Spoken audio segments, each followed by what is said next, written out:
All right, video games.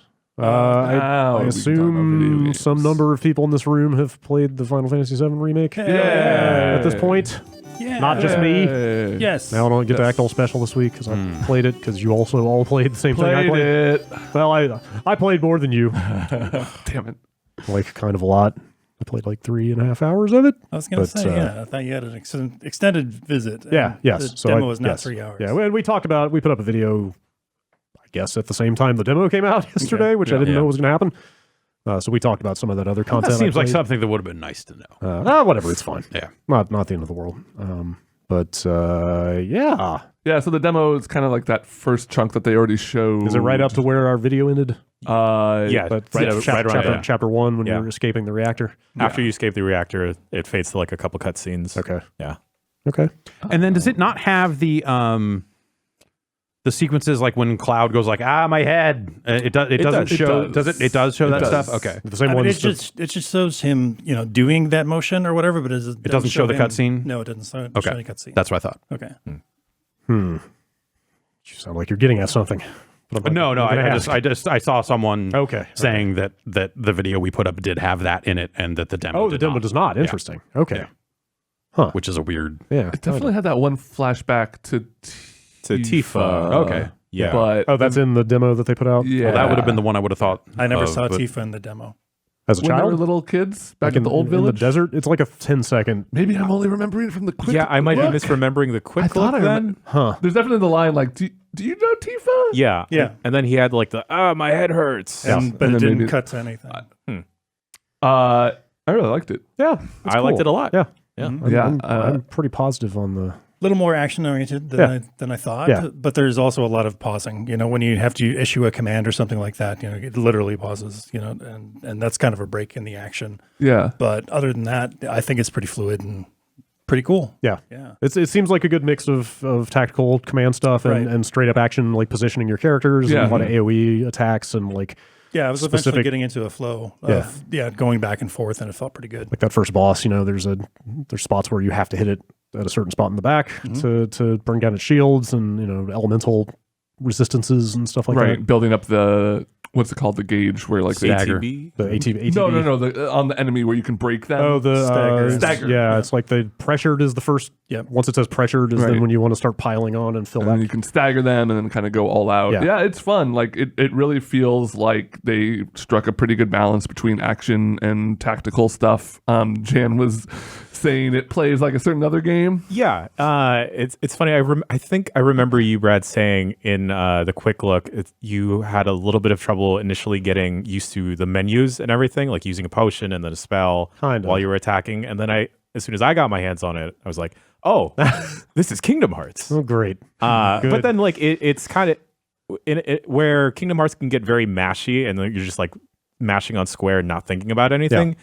This is like a neat twist on that where you can actually control your party and everything and like issue a command on the fly mid swing with Cloud or like even being able to switch between characters is like a nice I think it's a nice kind of flexibility because you can switch between characters actively and control them directly, or you can just pop off commands to the ones you're not playing as. So you got it really reminds me of both of the Tales games. I think a lot of action RPGs take that kind of style of game, and it kind of, I never realized how influential those were. I mean, those might not be the first ones, but those to me are like the ones that stick out as like, okay, you're controlling people in an arena, but you're actually controlling them and you're hitting the buttons to do moves, and you can like use hotkeys to have your allies heal or do special abilities. Are there like hotkeys? Well, you can hold like R2 and then like square circle and stuff for like if you're controlling Cloud but you want Barrett to do his lightning spell. Okay, you can do that. Cool. Okay. I'm really excited for this game. I still think it's very strange that it's only, I've seen people say it's like a 10th of the game, it's a third of the game, whatever, like time wise, but it is definitely like a weird smallish chunk of the overall like thing. Who knows by the time they're done with all 3, 4, 5, 20 parts, whatever. Are they on some Are they on some Shenmue like fucking quest Like, this is chapters 9 through 12. Because it's just called Final Fantasy VII Remake. Right. Which is a little devious if Yeah. you're like people who aren't super in the know and are just like, oh, yeah, a remake of Final Fantasy VII. Yeah, like I said in that quick look, like I was talking to a guy who had just pre-ordered it, and I was like, hey, let me ask you, what are you expecting in terms, are you thinking that is the entirety of the Final Fantasy VII story? And he was like, yes. I said, let me tell you something. Remember Midgar? Yeah. And he was like, what? And he wasn't like, well, I'm not going to get it now. It was just like, holy shit. Like, it was just like was weird that they, he's like, okay, well, huh. Like, I don't necessarily have doubts that they're going to make this feel like a $60 product, like this a full video game. Yeah. Like, I think they're going to they're going to nail that. But it's in the context of like what you know of as the original Final Fantasy VII. Yeah, that's a little. It's.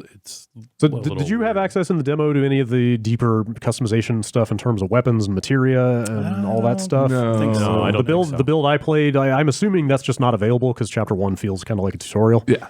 Like the menu button just, I think, straight up didn't do anything when I played it. But then I played later parts of the game where you could fully get into that stuff, and there seems like a ton of depth there for customizing your weapons, characters, like materia, loadouts, and that dictates like what kind of spells you have on each character. And Any visual appearance changes? Yes, the weapons do change. Weapons do I change, don't think right. the armor does. I'm trying to remember. You have a weapon slot, and I think one armor slot and one accessory slot, if I'm not mistaken. And I don't think I got to change armor now that I think about it, but I don't think that was reflected. But the weapons, absolutely. Okay. So like Cloud's swords, Barrett's gun arm, like Tifa's got her like knuckle Cool. punching gloves, and that stuff all changes. And you can even see the materia in them. Yeah, during I action. noticed that in the demo. That stuff's pretty cool. And like the weapons have a level up system. Like I didn't have time to dig into all that stuff, but I just kind of got a glimpse of it. Seems like there's a lot of like mechanical depth in the game. Yeah, definitely. Even if there's not a lot of story, even if they're taking like a small slice of the overall story for this product, like there's a lot of like combat and RPG stuff to do. I think it definitely juice it up with like side quests and stuff that weren't necessarily in the game, but like maybe carry the spirit of the game. I didn't get to see a lot of that stuff. Like everything I played was very linear. Yeah. But it seemed like the city map was laid out in a way that you might be able to roam later and explore and find stuff to do. I don't know. Okay. I hope so. Yeah. Absolutely hope so. Otherwise, it feels like there might be the chance of a lot of padding in this game. Possibly. Yeah. I will say it's pretty strange. Like, so I never played the original, and so it's really weird experiencing Cloud for the first time. He is, because like my experience with Cloud thus so far is like internet parody videos where Cloud like gets blown up by Sonic the Hedgehog or something, and Accurate. Smash where he doesn't talk or anything, Where he but gets he blown like up by looks, Sonic the Hedgehog. Yeah. But like to me, I'm like, I've always seen Cloud as like he's kind of this like stoic guy with this big sword. And he looks cool, but then the game starts and he's just like, I'm not. I don't care. I'm just here for money. And so I assume like he goes through character development and all that, but it's just weird having a perception of this character. He's a big Bloomberg guy at the beginning of the game. Is what I'm hearing. Well, I mean, he's just cashing the checks. Fair enough. I don't know. It's weird because, like, for 20 years, I've had this perception, or not 20 years, but close to that probably. Yeah. I've seen him as this, like, he's the hero of Final Fantasy and everyone's favorite Final Fantasy guy and just this, like, cool, brave warrior. And it's like, yeah. No, that's. He's all right. I'm sure he gets better. What if his sword had a gun in it? Yo, That'd be better. And he had a sick leather jacket. Yeah, with the frills on like there. a nice fur. Man, you want to talk about an edgelord. Anyway. Music was great. Yeah. In the demo. Yeah, it looks great. It looks fantastic. Like all the fights are very kind of over the top and kind of cinematic. Yeah. But also very, very active. And Something that, like, combos. And like the lock on targeting, I think, helps make it. Like the camera angles don't look like your average role playing game or action game because of the way the lock on stuff works. I was think surprised. It's got an interesting look to it. I was surprised at first because you're popping off special ability commands and then they just happen. And I was surprised, given the lock on targeting, that those don't like sort of auto seek. Like you have to worry about your positioning and your distance when you use all those physical abilities because they can straight up miss. If you're not close enough when you use your thing, they will just whiff. Yeah. I was surprised when I did the thrust that I completely whiffed because the little eyeball guys just went up. Yeah. Yeah. Yeah. If you continue to just mash your normal attack, you'll jump up in the air. Oh, it's amazing. shit. Air Yeah. combos for days. And I fought a couple later bosses in the game at that event on normal difficulty, and like the game's not messing around. Like I almost failed the second boss fight they had us play, and then I died on the third one like 3 times. Like it's punishing in a way that I thought was pretty satisfying. Yeah. So that stuff's cool. We will see pretty soon.